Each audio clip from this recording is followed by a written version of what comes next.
এখন আমরা উড়িষ্যার কোরাপুট রেলওয়ে স্টেশনে এসে পৌঁছেছি।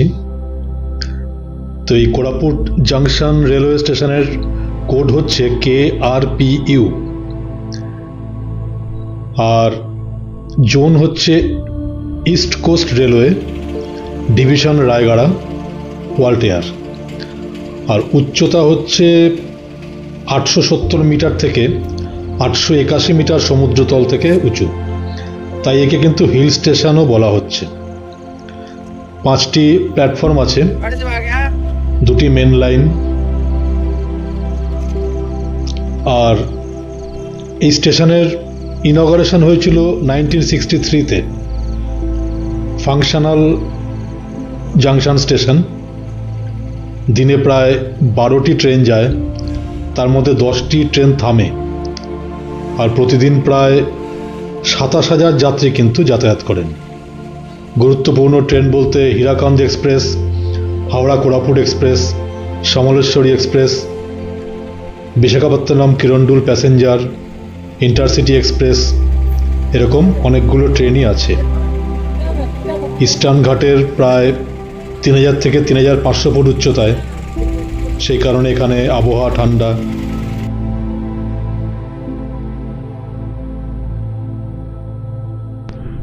যেমন আপনারা আগের ছবিতে দেখলেন হোটেল শ্রীকৃষ্ণ, আমরা গতকাল রাতে এসে এই হোটেল শ্রীকৃষ্ণে উঠে রাত কাটিয়ে আজকে সকালে শ্রী জগন্নাথ মন্দির কোরাপুট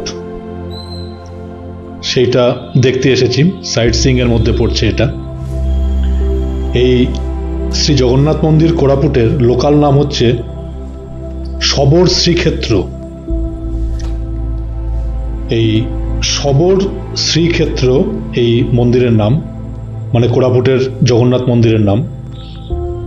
এটাকে দ্বিতীয় পুরীও বলে, মানে পুরীর মতোই এখানে রথযাত্রা হয়, কিন্তু আদিবাসী স্টাইলে। এই মন্দির কোরাপুট শহরের একদম মাঝখানে, টাউন হল থেকে মোটামুটি 1 কিলোমিটার দূরে নতুন বাস স্ট্যান্ডের কাছে আছে। শহরের যে কোনো জায়গা থেকে অটোতে 10 বা 20 টাকা দিয়েই দিব্যি এই মন্দিরে এসে পৌঁছানো যায়। এখন এই ইতিহাস বলতে গেলে এই মন্দির 1971 সালে বানানো, আর পুরীর মন্দিরের আদলেই বানানো হয়েছে। এবার মূল বিষয়, সবর শ্রীক্ষেত্র কেন? এই মন্দিরের নাম সবর শ্রীক্ষেত্র কেন? এখানে জগন্নাথ, বলভদ্র এবং সুভদ্রার সাথে আদিবাসী দেবতা সবর দেবেরও পুজো করা হয়, সেই জন্যই এর নাম সবর শ্রীক্ষেত্র। পুরীর মতো 3টে বড় কাঠের রথ এখানে রথযাত্রার সময় চলে, কিন্তু এখানকার রথ কিন্তু আদিবাসী কারিগররা বানায় এবং ডিজাইনে ট্রাইবাল মোটিভ থাকে। সেই রথের উচ্চতা কিন্তু 65 ফুট এবং নীল রঙের শিখর থাকে, বহু দূর থেকে দেখতে পাওয়া যায়। বিশেষত্ব হচ্ছে শহরের মধ্যে হলেও মন্দির চত্বর কিন্তু একদম শান্ত, বড় উঠোন, গাছপালা আছে, সব মিলিয়ে খুব ধার্মিক এবং পবিত্র পরিবেশ।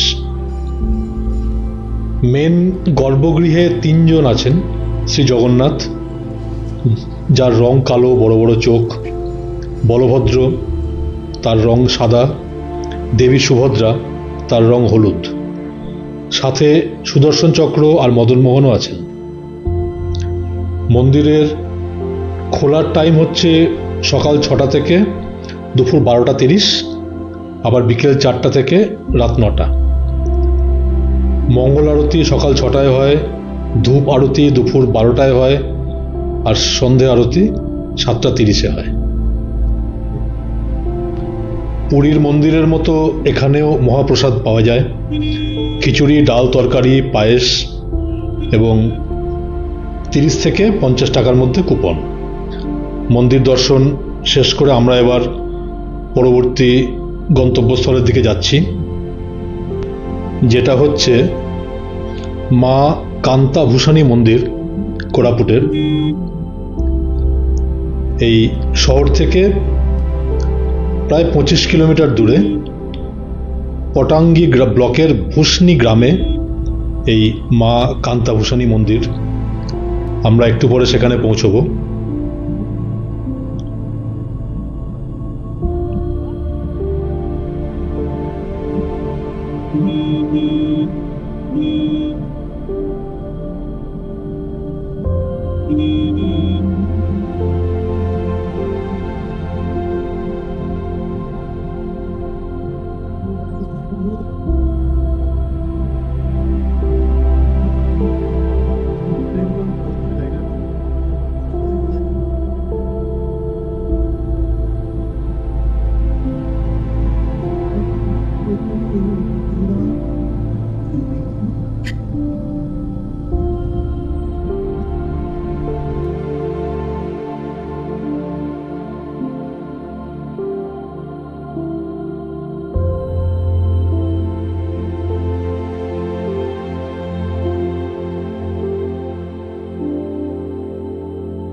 আমরা এখন মা কান্তাভূষণী মন্দির পৌঁছে গেছি। এই মন্দির হচ্ছে কোরাপুটের সবচেয়ে জাগ্রত আর পুরনো মন্দিরগুলোর মধ্যে একটা। লোকাল মানুষেরা খুব মানেন এটিকে। আগেই বলেছি এই মন্দির কোরাপুট শহর থেকে প্রায় 25 কিলোমিটার দূরে পটাঙ্গি ব্লকের ভুসনি গ্রামে। এর রুট হচ্ছে কোরাপুট থেকে জয়পুর রোড ধরে ভুসনি মোড়ে এসে 2 কিলোমিটার ভেতরে ঢুকতে হবে। মোটামুটি গাড়িতে 45 মিনিট থেকে 1 ঘন্টা মতো লাগে। এই মন্দিরের ইতিহাস এবং মাহাত্ম্য বলতে গেলে, এই দেবী মা কান্তাভূষণী হচ্ছেন দেবী দুর্গার একটি রূপ। মন্দিরের বিভিন্ন জায়গায় দেবী দুর্গার মূর্তিও আছে।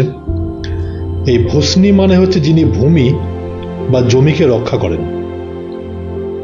আর মন্দিরের বিশেষত্ব হচ্ছে এখানে দেবীর মূর্তি নেই, একটা স্বয়ম্ভূ শিলা আছে যেটাকে দেবী হিসাবে পুজো করা হয়। আর আদিবাসী আর স্থানীয়রা বিশ্বাস করেন যে মা কান্তাভূষণী এখানে বিচার করেন। কোনো সমস্যা নিয়ে এলে মা নাকি স্বপ্নে সমাধান দেন। এই কারণেই এই মন্দির স্থানীয়দের কাছে খুবই জনপ্রিয়। চৈত্র মাসের মেলা আর নবরাত্রিতে বিশাল ভিড় হয়, হাজার হাজার লোক মানত করতেও আসেন। সকাল 6টা থেকে দুপুর 1টা আর বিকাল 3টে থেকে রাত 8টা অবধি এই মন্দির খোলা থাকে। আসার সবচেয়ে ভালো দিন হচ্ছে মঙ্গলবার, শনিবার আর অমাবস্যা। অবশ্য এই দিনগুলিতে ভিড়ও বেশি থাকবে। স্টেশন থেকে রিজার্ভ করলে 25 কিলোমিটারের জন্য অটোতে 800 বা 1000 টাকা নেবে। 3-4 ঘন্টায় ট্যুর হয়ে যাবে। আর বাসে যদি আসতে চান তাহলে কোরাপুট বাস স্ট্যান্ড থেকে পটাঙ্গি বা ভুসনি যাওয়ার বাস আছে।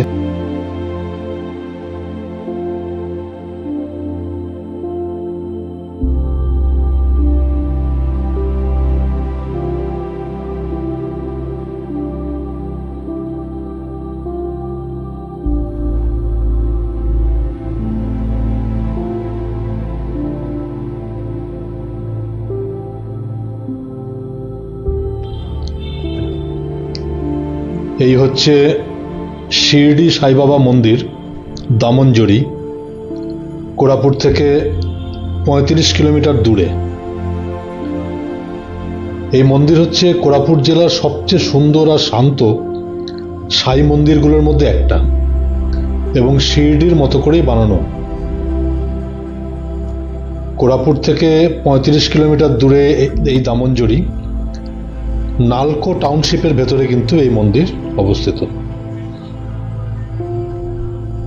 এই মন্দিরের নাম অনুযায়ী এই এরিয়ার নাম হচ্ছে সাইনগর। কোরাপুট স্টেশন থেকে বাস, অটো বা গাড়িতে 1 ঘন্টা মতো লাগবে। নালকো গেটে এসে এই মন্দিরে এন্ট্রি নেওয়া যাবে। কোনো এন্ট্রি ফি বা পাস লাগে না। মন্দিরের বিশেষত্ব হচ্ছে একদম মহারাষ্ট্রের শিরডি সাই বাবার সমাধি মন্দিরের আদলে বানানো। সাদা মার্বেলের কাজ, গম্বুজ সবই একই রকম লাগে। মূর্তি হচ্ছে ভেতরে সাই বাবার সাদা মার্বেলের বিশাল মূর্তি, আর শিরডি থেকে আনা মাটি দিয়ে প্রতিষ্ঠা করা হয়েছে বলেই লোকালদের বিশ্বাস। আর নালকো টাউনশিপের ভেতরে হওয়াতে, নালকো একটা প্ল্যান্ড সিটি টাউনশিপ, সেটার ভেতরে হওয়ার জন্য চারপাশ খুব পরিষ্কার, সবুজ, শান্ত, কোনো কোলাহল নেই।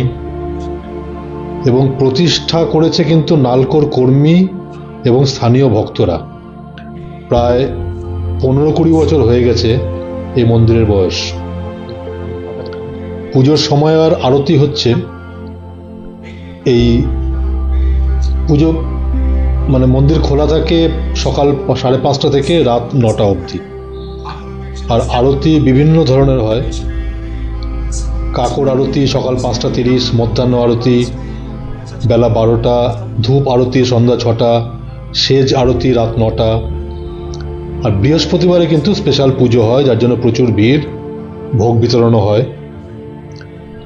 আর এই মন্দির চত্বরে আছে মেইন মন্দিরের সাই বাবার মূর্তি। একটি ধ্বনি আছে, সেটা অখণ্ড জ্যোতি, সেটা সারাক্ষণ জ্বলছে। প্রসাদ কাউন্টারে লাড্ডু বা পেঁড়াও পাবেন।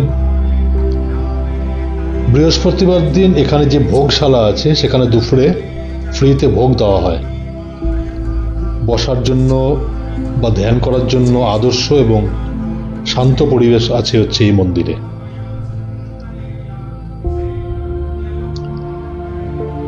মেইন মূর্তির কিন্তু ফটো তোলা নিষেধ, বাইরে থেকে তোলা যায়। আর প্রতিদিনই দুপুর 12:30-এর মধ্যে গেলে প্রসাদ পাবেন। তবে অনেক সময় নালকো টাউনশিপের ভেতরে ডিএসএলআর নিয়ে ঢুকতে গেলে পারমিশন লাগতে পারে। কোরাপুটে এলে শান্তিতে বসে প্রার্থনা করার জন্য এটা একটা বেস্ট জায়গা। শ্রী হনুমান টেম্পল। এই কোরাপুট অঞ্চলে কিন্তু 3টি অত্যন্ত শ্রদ্ধেয় হনুমান মন্দির রয়েছে। তার মধ্যে আমরা এখন যেটির সামনে দাঁড়িয়ে আছি সেটি হচ্ছে দামঞ্জরি হনুমান মন্দির। এর নাম হচ্ছে হনুমান বাটিকা। তা বাদ দিয়েও দামড়িপুত হনুমান মন্দির আছে। আবার কোরাপুট শহরের মধ্যেও একটি হনুমান মন্দির আছে। তো এই দামঞ্জরি হনুমান মন্দির, যেটা হনুমান বাটিকা, সেটা ওই আগে যেটা বলেছি নালকো টাউনশিপের অভ্যন্তরে অবস্থিত। এই মন্দিরে ভগবান হনুমানের একটি বিশাল প্রায় 109 ফুটের মূর্তি রয়েছে, যেটা হচ্ছে ভারতের দ্বিতীয় উচ্চতম আর উড়িষ্যার উচ্চতম মূর্তি। এই দামঞ্জরি হনুমান মন্দির কোরাপুট থেকে প্রায় 36 কিলোমিটার দূরে। আর এত বিশাল আকারের মূর্তি এটি, শহরের যে কোনো জায়গা থেকে এই সাদা মূর্তিটি দেখতে পাওয়া যায়। আর এই শান্তিপূর্ণ চত্বরে পুষ্করিণী, বাগান এবং অষ্টধাতুর মূর্তি সম্বলিত একটি আভ্যন্তরীণ মন্দিরও রয়েছে। আরেকটি সম্পর্ক একটু বলে নেই, যদিও আমরা সেটি দেখতে যাইনি, সময় অভাবেই হয়নি। তো উৎসাহীরা অবশ্যই যাবেন। সেটা হচ্ছে দামড়িপুত হনুমান মন্দির। সেটি হচ্ছে কোরাপুট আর সোনাবেদার মধ্যবর্তী জাতীয় মহাসড়ক 26-এর উপরে অবস্থিত। ওড়িশার সর্বোচ্চ হাঁটু গেড়ে বসে থাকা হনুমান মূর্তি। এই দামঞ্জরির হনুমান জি কিন্তু দাঁড়িয়ে আছেন, আর দামড়িপুতের হনুমানজি হাঁটু গেড়ে বসে আছেন। আর সেই দামড়িপুত হচ্ছে কোরাপুট থেকে প্রায় 12 কিলোমিটার, 15 থেকে 20 মিনিট মতো লাগবে। আর তার উচ্চতা হচ্ছে 30 ফিট। এই 30 ফিট উঁচু হাঁটু গেড়ে বসে থাকা বজরংবলীর পাশাপাশি এই মন্দির চত্বরে কিন্তু ভগবান রাম, সীতা, লক্ষ্মণের মন্দিরও রয়েছে। যেটার পেছনে পূর্বঘাট পর্বতমালার মনোরম পাহাড়ি পরিবেশ, সব মিলিয়ে খুবই সুন্দর পরিবেশ এই দামড়িপুত হনুমান মন্দির। আর আমরা যেটি দেখছি দামঞ্জুরি হনুমান মন্দির, এটিও যথেষ্ট সৌন্দর্য ব্যঞ্জক, এটিও অত্যন্ত চমৎকার এবং খুব পবিত্র পরিবেশের মধ্যে আছে। এখানে উল্লেখ করে রাখা ভালো যে এই দুটি মন্দির বাদ দিয়েও কোরাপুট শহরের সবচেয়ে পুরনো এবং জাগ্রত হনুমান মন্দির কিন্তু কোরাপুট শহরের মধ্যেই আছে। লোকালরা এটিকে বড় হনুমান মন্দির বলে ডাকে। শহরের একদম মাঝখানে মেইন বাজারের পাশে বাস স্ট্যান্ড থেকে 1 কিলোমিটারের মধ্যেই সেই বড় হনুমান মন্দির আছে। 10 মিনিট লাগবে স্ট্যান্ড থেকে, মোটামুটি হেঁটেও যাওয়া যায়। সেখানে হনুমানজির বিশাল সিঁদুর মাখানো মূর্তি দাঁড়ানো অবস্থায় গদা হাতে আছে এবং উচ্চতা 4 ফিট, খুব বেশি নয়। তবে লোকালরা বিশ্বাস করেন যে এখানে মানত করলে চাকরি, কোর্ট কেস, শত্রুর হাত থেকে রক্ষা পাওয়া যায়। এবং বড় বড় গাছ রয়েছে, মন্দির চত্বর খুব শান্ত। প্রায় 100 বছরের পুরনো সেই মন্দির। কোরাপুট শহর বসার আগে থেকেই কিন্তু এই মন্দির ছিল বলে মনে করা হয়। সেখানেও সকাল 6টায় এবং সন্ধ্যে 7টায় আরতি হয়, প্রসাদ পাওয়া যায়। সব মিলিয়ে কোরাপুট শহরের মধ্যবর্তী যে হনুমান মন্দির, সেটিও কিন্তু যথেষ্ট ঐতিহ্যবাহী। আপনারা সময় পেলে সেটাও অবশ্যই দেখে নেবেন।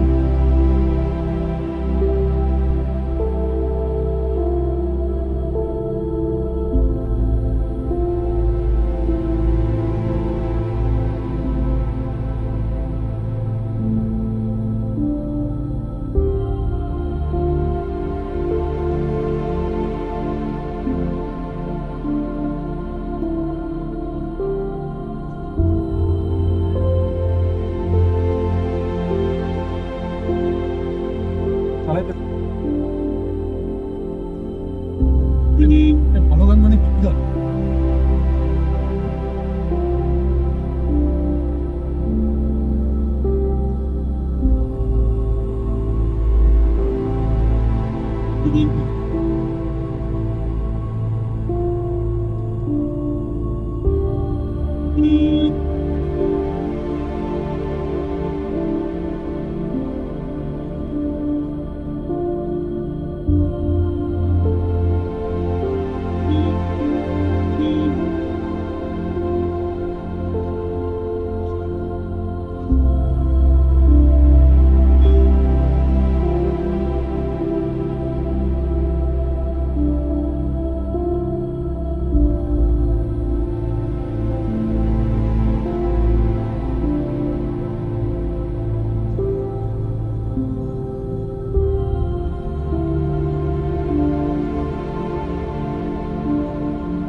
আমরা আমাদের পরবর্তী গন্তব্যস্থলে এসে পৌঁছেছি সাইট সিইংয়ের মধ্যে।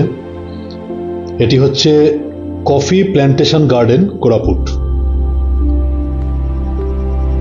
কোরাপুটকে কিন্তু ওড়িশার কফি ক্যাপিটাল বলা হয়। এখানকার অ্যারাবিকা কফি সারা ইন্ডিয়াতে ফেমাস এবং এই প্ল্যান্টেশন দেখলে মন একদম ফ্রেশ হয়ে যায়। এই মেইন কফি প্ল্যান্টেশন গার্ডেন সেটি হচ্ছে কোরাপুট শহর থেকে 25 কিলোমিটার দূরে বৈপাড়ি গুড়া রোডে। এটা চালায় হচ্ছে Odisha state cooperative coffee plantation limited, সংক্ষেপে OSCCPL, Odisha state cooperative coffee plantation limited. আর এর বিশেষত্ব হচ্ছে এটি সরকারি সবচেয়ে বড় কফি গার্ডেন। 5000 একরেরও বেশি জায়গা জুড়ে কিন্তু কফি গাছ বিস্তৃত।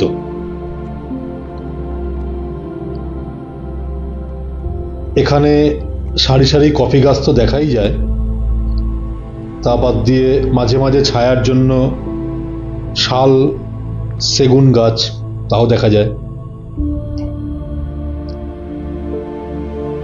আমরা ভেতরেও গেছিলাম, সেখানে কফি চেরি তোলা প্রসেসিং ইউনিট সেগুলো দেখেছি। আদিবাসী মহিলারা কফি বিন ঝাড়াই বাছাই করছে বা বাগানে কাজ করছে, সেটাও দেখেছি। এখানে এন্ট্রির সময় হচ্ছে সকাল 9টা থেকে বিকেল 4টা। এন্ট্রি ফ্রি, কোনো এন্ট্রি ফি নেই, একেবারে ফ্রি। তবে আগে থেকে ফোন করে পারমিশন নিয়ে নিলে ভালো, এবং তাহলে গোটা ব্যাপারটা খুব ভালো করে দেখা এবং বোঝা যায়। এই কফি প্ল্যান্টেশন কোরাপুট বাদ দিয়েও আরাকুতেও কফি প্ল্যান্টেশন আছে, তবে সেখানকার প্ল্যান্টেশনে কিন্তু কোরাপুটের কফি দিয়েই হয়। এইটা একটা জানার বিষয় ছিল আমাদের। এই জানুয়ারি বা নভেম্বরে কিন্তু কফি এবং চেরি লাল হয়ে থাকে, এটা তোলার সিজন, গার্ডেন সবচেয়ে সুন্দর লাগে। আর মার্চ এপ্রিলে কফি ফুল ফোটে, সারা পাহাড় কিন্তু সাদা হয়ে যায় আর সুন্দর গন্ধ বেরোয়। আমরা প্রচুর কফির ফল দেখেছি, সেটা আপনাদেরও দেখাচ্ছি। এই হচ্ছে কফির ফল। আর এরপরে আমরা ফ্যাক্টরিতে গিয়ে ফ্রেশ কফির টেস্ট করেছি, খুবই সুন্দর খেতে, চমৎকার অভিজ্ঞতা। তবে সেগুলো ইনস্ট্যান্ট কফি না, এখানে যা পাওয়া যাবে সব ফিল্টার কফি। আর কফি কিনতে পারা যায়। OSCCPL এর original Koraput arabica coffee powder কিন্তু এখানে প্যাকেট করে বিক্রি হয়। মোটামুটি 250 গ্রামের দাম 200 থেকে 250 টাকা। সব মিলিয়ে এই সবুজ পাহাড়ের মাঝখানে কফি গাছ একদম পিকচার পারফেক্ট।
কফি প্ল্যান্টেশন দেখা শেষ করে আমরা পরবর্তী গন্তব্যস্থলে এসে পৌঁছেছি।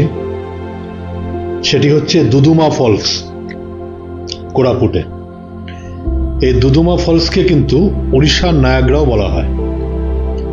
যেমন ইন্ডিয়ার নায়াগ্রা জগদলপুরের চিত্রকূটকে বলা হয়, সেরকম ওড়িশার নায়াগ্রা দুদুমা ফলসকে বলা হয়। এটি হচ্ছে কোরাপুটের সবচেয়ে উঁচু এবং জোরালো ঝর্ণা। বর্ষায় দেখলে চোখ ফেরানো যায় না। আমরা যে সময় গেছি এ সময় বর্ষা শুরু হয়েছে। আরও 1-1.5 মাস পরে এই ঝর্ণা প্রকৃতই একটি দর্শনীয় স্থান হিসাবে পরিগণিত হবে। আমরা অতটা দেখতে পাইনি জলের রাশি, কিন্তু যা দেখেছি সেটাও খুব কম নয়। কোরাপুট শহর থেকে প্রায় 65 কিলোমিটার।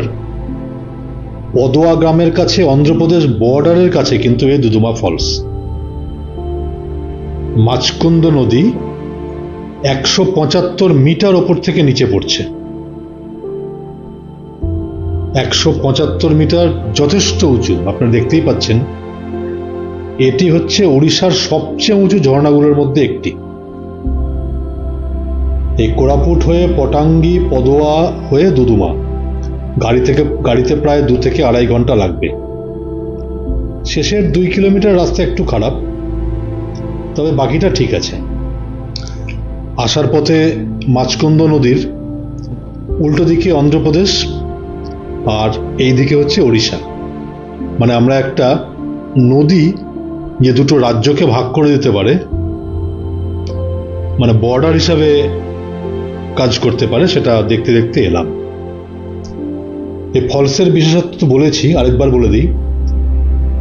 175 মিটার উঁচু, প্রায় 515 ফিট, দুটো ধাপে নিচে নামছে। আর ভিউ পয়েন্ট, আমরা এখন ওড়িশার দিকে দাঁড়িয়ে আছি। অন্ধ্রপ্রদেশের দিক থেকেও দেখতে পাওয়া যায়, তবে ওড়িশা সাইডের ভিউটা বেশি ভালো। প্রায় 1 কিলোমিটার দূর থেকে জলের গর্জন শোনা যায়, জলের ছাঁট গায়েও লাগে, এবং চারপাশে ঘন জঙ্গল আর পাহাড়। আপনারা দেখতেই পাচ্ছেন, একদম জঙ্গলের মধ্যে, খুবই শান্ত পরিবেশ, কোনো কোলাহল নেই। জুলাই থেকে জানুয়ারি, বর্ষা এবং শীত, এই সময়টা যাওয়া যায়। বর্ষাতে তো জল ফুল স্পিডে থাকবে, ফলস একেবারে জীবন্ত লাগবে, এটি বেস্ট টাইম। ফেব্রুয়ারি থেকে জুন জল কমে যায়, শুধু সরু একটা ধারা থাকে, অতটা ভালো লাগে না। আর দেখার সময় হচ্ছে সকাল 4টা থেকে বিকাল 5টা। সন্ধ্যার পর কিন্তু জঙ্গল হওয়াতে আর এখানে থাকা যায় না। মেন ভিউ পয়েন্ট রেলিং দেওয়া, এখান থেকে পুরো ফলস দেখা যায়। আবার আপনারা দেখবেন একটু পরে প্রায় 500 সিঁড়ি ভেঙে নিচে নেমে ফলসের একদম কাছে যাওয়া যায়, কিন্তু খুব পেছল রাস্তা। কিছুটা আগেই যাওয়াটা বন্ধ করে দেওয়া উচিত। আমরাও সেখানে দাঁড়িয়েছিলাম। এখানে ছোট চা পকোড়ার দোকান আছে, বড় কিন্তু কোনো রেস্টুরেন্ট বা খাবারের দোকান নেই। সেই হিসেবে সঙ্গে বাচ্চারা থাকলেও খাওয়ার কিন্তু অবশ্যই সঙ্গে নিয়ে যাবেন, তা না হলে একটু অসুবিধা হতে পারে। একটু দূরে মাচকুন্দ ড্যামও আছে, আমরা সেটিকে পেছনে ফেলে এসেছি। ফলস থেকে প্রায় 10 কিলোমিটার দূরে। ওখানে বোটিংও হয়, উৎসাহীরা বোটিং করতে পারেন।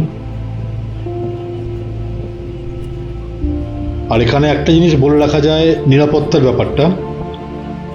পাথর ভীষণ পেছল। আমরা যখন পৌঁছেছিলাম তখন অল্প বৃষ্টি পড়ছিল। বাচ্চারা সঙ্গে থাকলে হাত ধরে রাখতে হবে এবং খুব সাবধানে পাথরের ওপর দিয়ে রেলিং অবধি যেতে হবে। আমাদের টিমের একজন সিনিয়র দিদি পড়ে গিয়ে বেশ আঘাতপ্রাপ্ত হয়েছিলেন। তিনি আমাদের চোখে আঙুল দিয়েই প্রায় দেখিয়ে দিয়েছেন যে কতটা পেছল এবং রিস্কি এই পাথর, এবং খুব সাবধানে এটার উপর দিয়ে রেলিং অবধি যেতে হবে। এখানে জঙ্গল থাকাতে কিন্তু জিও বা এয়ারটেলের নেট বেশ কম পাবেন। আর যেমন বলেছিলাম, জল বা শুকনো খাবার, ওষুধ এগুলো অবশ্যই নিয়ে যাবেন। আস্তে আস্তে। কোনো টিকিট নেই, কিন্তু ধরে আছি, ছাতা ধরে আছি, মোবাইল ধরে আছি। পুলিশ চেকিং হতে পারে বর্ডার এরিয়া বলে। আর কি ধরবো?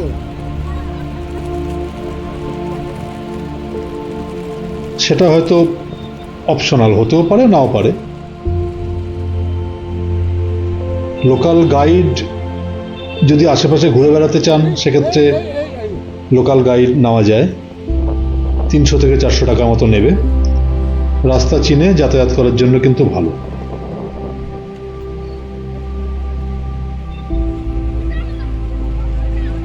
পাটা পাটা পাটা পাটা।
আমাকে তো আসতে হবে, উপায় নেই।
এখন আমরা পরবর্তী গন্তব্যস্থল,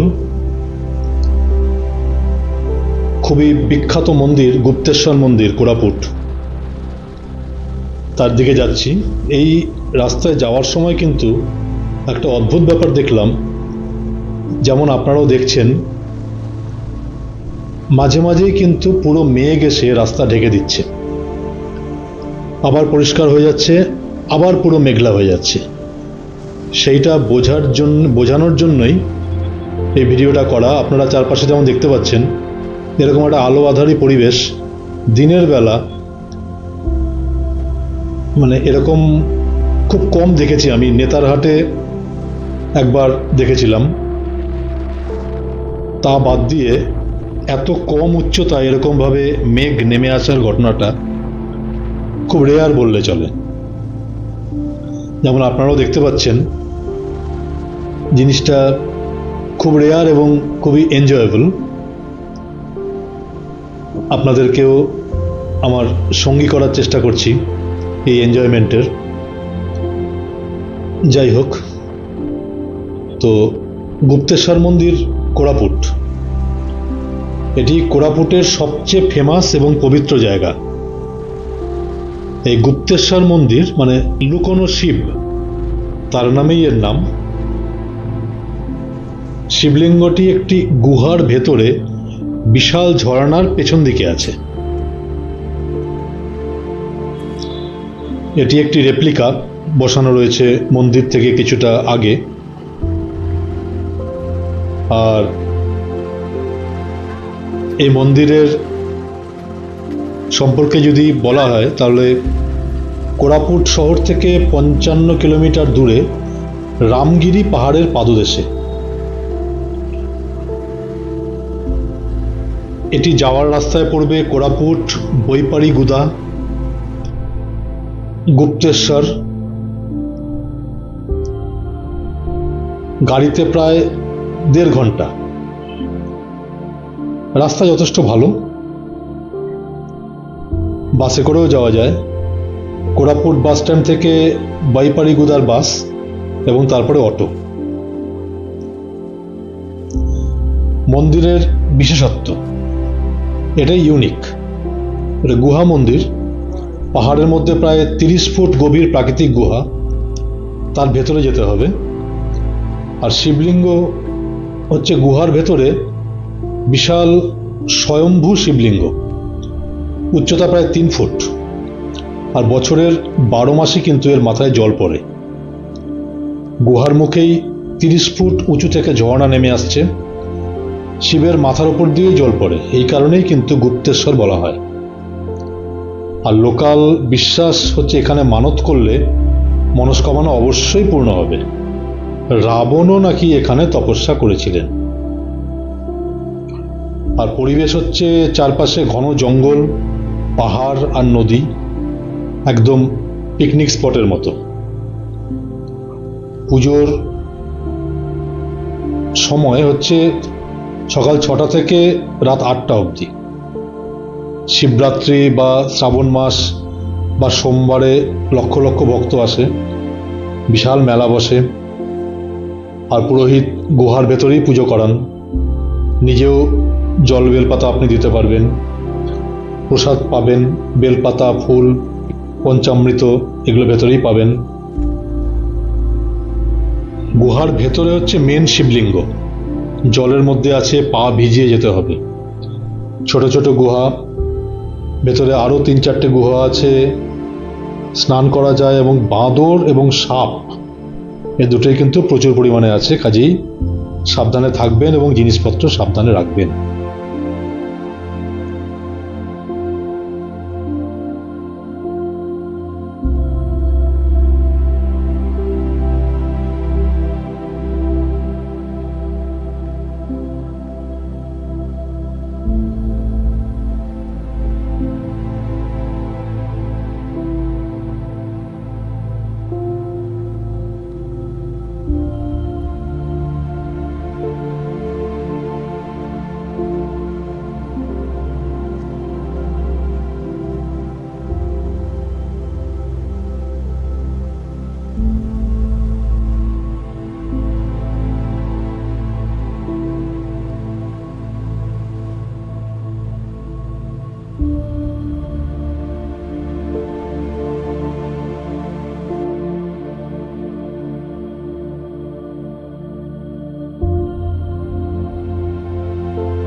এখন আমরা কোরাপুটের ট্রাইবাল মিউজিয়ামের সামনে দাঁড়িয়ে আছি। এই ট্রাইবাল মিউজিয়ামের নাম হচ্ছে Koraput tribal museum and art centre. এই Koraput tribal museum and art centre এটা চালায় OSFDC, মানে Odisha state forest development corporation. কোরাপুটে এলে কিন্তু এটা মাস্ট ভিজিট। এখানে আসলেই বুঝতে পারবেন কেন কোরাপুটকে আদিবাসীদের রাজধানী বলা হয়। এই মিউজিয়াম সম্পর্কে ডিটেলস বলতে গেলে এর লোকেশন হচ্ছে কোরাপুট শহরের একদম মাঝে, টাউন হলের পাশে আর কালেক্টরেটের কাছে। মানে ঠিকানাই হচ্ছে new town hall, Koraput, Odisha. Station বা বাস স্ট্যান্ড থেকে অটোতে 20 টাকা নেবে, 10 মিনিট মতো লাগবে। হেঁটেও যাওয়া যায়। 5 টাকা এন্ট্রি আছে বোধহয়। আর এই মিউজিয়ামের প্রধান প্রবেশদ্বারের পাশেই একটা 3D জিওগ্রাফিক্যাল স্ট্রাকচার তৈরি করে রাখা আছে, যেটা পুরো কোরাপুট ডিস্ট্রিক্টের ভূপ্রকৃতির একটা স্মল রেপ্লিকা বলা চলে। তো এই হচ্ছে সেই কোরাপুট রিজিয়নের রেপ্লিকা। কোথায় পাহাড় পর্বত, মালভূমি, বনাঞ্চল কীরকমভাবে আছে সেটা এই 3D জিওগ্রাফিক্যাল একটা স্ট্রাকচার দেখলেই বোঝা যায়। আর এই মিউজিয়াম তার পাশেই। মিউজিয়ামের বিশেষত্ব হচ্ছে কোরাপুট জেলার 16টি প্রধান আদিবাসী গোষ্ঠী, যেমন গদবা, পারজা, কুই, কন্ধ, সওড়া, ভত্রা, এরকম অনেকগুলো। মিউজিয়ামের কালেকশন প্রচুর, প্রায় 2000-এর ওপরে জিনিসপত্র আছে। সব আসল জিনিস, যেটা কিন্তু আদিবাসীরা দৈনন্দিন জীবনে ব্যবহার করে। মানে প্রত্যেকটা আদিবাসীদের দৈনন্দিন জীবনে ব্যবহৃত জিনিস দিয়েই, মানে কালেকশন দিয়ে এই ট্রাইবাল মিউজিয়াম সাজিয়ে রাখা আছে। আর ইউনিক ব্যাপার বলতে যেটা বোঝায় সেটা হচ্ছে ভারতের একমাত্র মিউজিয়াম যেখানে প্রতিটি উপজাতির আলাদা আলাদা ঘর বানানো হয়েছে, আলাদা সেক্টর বলা যায়। এই মিউজিয়ামের ভেতরে কি দেখবেন? মিউজিয়ামের ভেতরে 4টি সেকশন আছে। প্রথম হচ্ছে ট্রাইবাল হাট সেকশন, 16টি আলাদা উপজাতির আসল মডেলের ঘর, মাটি, বাঁশ, খড় দিয়ে বানানো। গদবা ঘর, এই গদবা ঘরের দেয়ালে আদিবাসী পেইন্টিং আছে। কন্ধ ঘর, সেখানে শিকারের অস্ত্র, ঢোল, এইগুলো রাখা আছে। 2 নম্বর সেকশন হচ্ছে আর্ট অ্যান্ড ক্রাফট গ্যালারি, সেখানে ডোকরা শিল্প, যেমন পিতলের আদিবাসী মূর্তি, টেরাকোটা, যেমন মাটির পুতুল, হাতি, এগুলো। বাঁশের কাজ, তার মধ্যে ঝুড়ি, সোফা, ঝাড়বাতি, এগুলো রাখা আছে। আর পেইন্টিং, গদবা এবং সওড়া আর্ট, দেয়ালে আঁকা ছবি রাখা আছে। 3 নম্বর সেকশন হচ্ছে জুয়েলারি অ্যান্ড কস্টিউম সেকশন, আদিবাসী মহিলাদের রূপোর গয়না, কানের দুল, গলার হার, নাকের নথ, এগুলো রাখা আছে। পুরুষদের ধুতি, গামছা, পাগড়ি, সব কিন্তু আসল, সব আসলই কিন্তু এখানে প্রিজার্ভ করে রাখা আছে দর্শনার্থীদেরকে দেখার সুবিধা করে দেওয়ার জন্য। 4 নম্বর সেকশন হচ্ছে ওয়েপন অ্যান্ড এগ্রিকালচার সেকশন, সেখানে তীর, ধনুক, বল্লম, কুড়াল আর চাষের যন্ত্রপাতি রাখা আছে। কিভাবে জুম চাষ করা হয় সেগুলো দেখানো আছে। সকাল 10টা থেকে বিকেল 5টা অবধি কিন্তু খোলা থাকে। সোমবার এবং যে কোনো সরকারি ছুটির দিন এই মিউজিয়াম বন্ধ থাকে। টিকিট হচ্ছে ভারতীয় মুদ্রায় 10 টাকা, বিদেশিদের 50 টাকা, ক্যামেরা অনেক সময় 20 টাকা নেওয়া হয়। মোবাইল কোনো চার্জ লাগে না। এখানে ধরুন সময় লাগবে খুব ভালোভাবে দেখতে গেলে 1 থেকে 1.5 ঘন্টা। বাকিটা দর্শনার্থীদের ইচ্ছা এবং আগ্রহের উপর ডিপেন্ড করবে। আর এই মিউজিয়াম চত্বরে অনেক কিছু আছে। হ্যান্ডিক্রাফট এম্পোরিয়াম, এখান থেকে আপনি সরাসরি আদিবাসীদের বানানো জিনিস কিনতে পারবেন। দাম ফিক্সড, বার্গেনও নেই, কোনো দালাল নেই, কিছুই নেই। ওপেন এয়ার থিয়েটার আছে, মাঝে মাঝে আদিবাসীদের নাচ, ধিমসা, গুমড়া এগুলো দেখানো হয়। গার্ডেনে বসে ছবি তুলতে পারেন।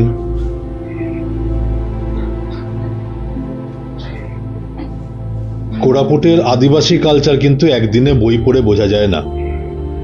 1 ঘন্টায় কিন্তু এই মিউজিয়াম আবার আপনাকে পুরো কোরাপুটের আত্মাটা দেখিয়ে দেবে। পুরোটাই যেহেতু আদিবাসী অধ্যুষিত এরিয়া, এই মিউজিয়াম ভালো মতো করে পর্যবেক্ষণ করলে আপনি কোরাপুটের আত্মাকে পাবেন।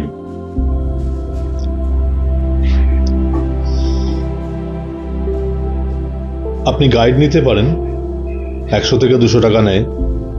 তাহলে আপনি প্রত্যেকটা জিনিসের গল্প বুঝতে পারবেন।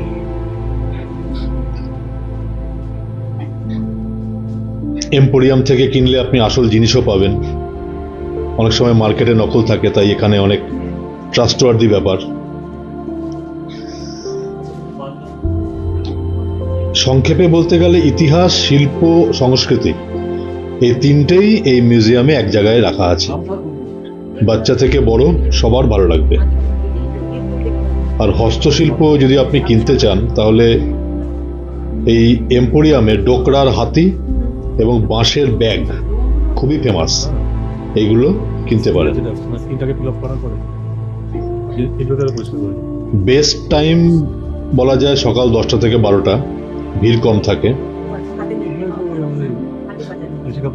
সব মিলিয়ে কোরাপুট শহর সাইট সিইং এর মধ্যে বা বেড়াতে এলে এই ট্রাইবাল মিউজিয়াম কিন্তু অবশ্যই দর্শনীয়।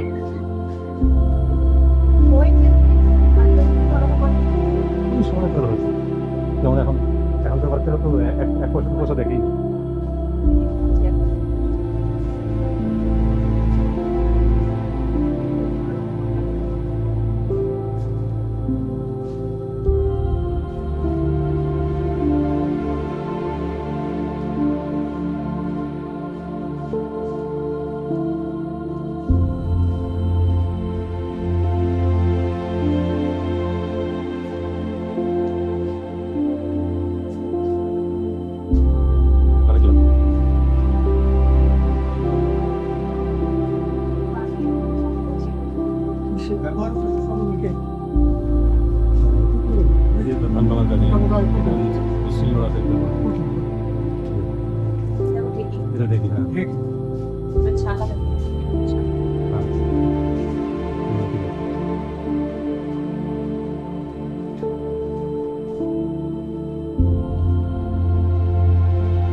এখন আমরা দাঁড়িয়ে আছি আপার কোলাব ড্যাম, কোলাব নগরের সামনে।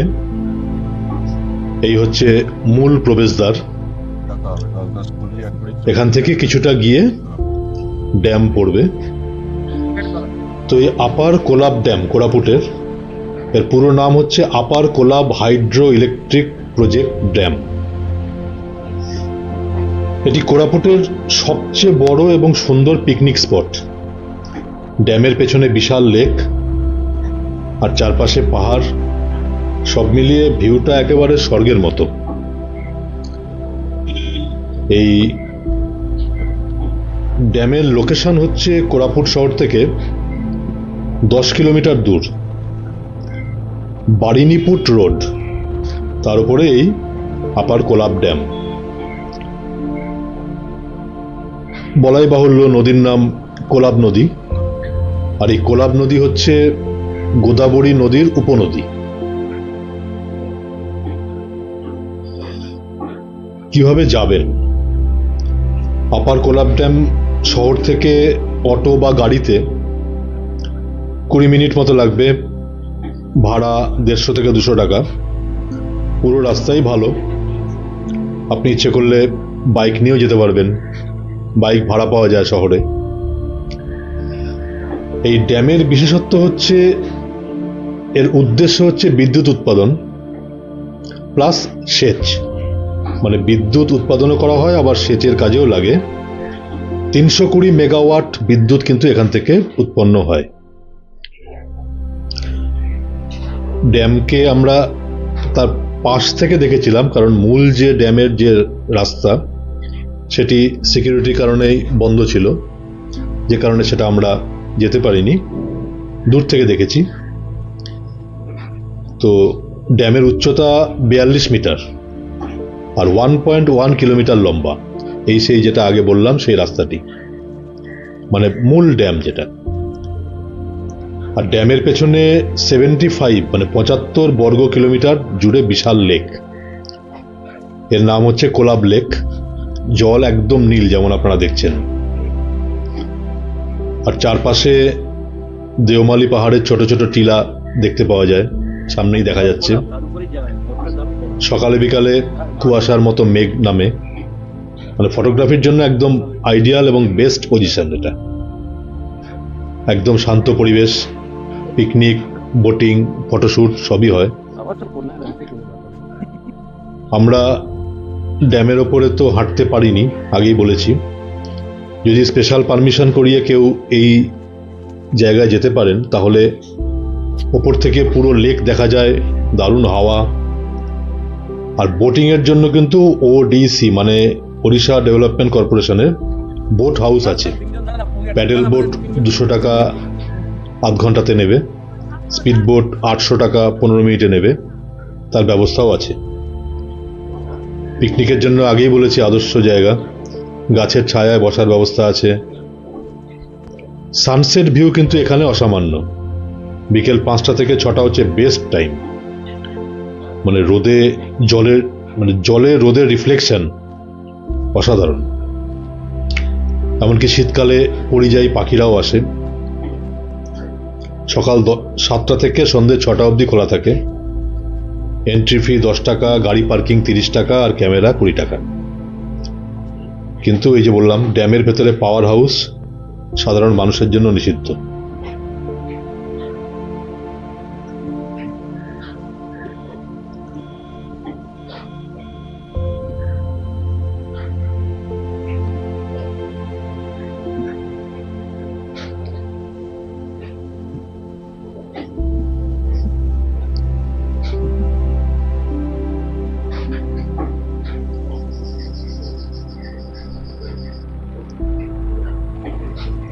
আজকের মতো আমাদের সাইট সিইং শেষ। এখন আমরা কোরাপুট ফেরত যাব। এর পরের পর্বে আপনারা আমাদের পরবর্তী গন্তব্যস্থল অর্থাৎ দেওমালি সেটি দেখবেন। সবাইকে সময় নিয়ে এই লম্বা ভিডিও দেখার জন্য আন্তরিকভাবে ধন্যবাদ জানিয়ে আজকের ভিডিও এখানেই সমাপ্ত করছি। সবাই ভালো থাকবেন।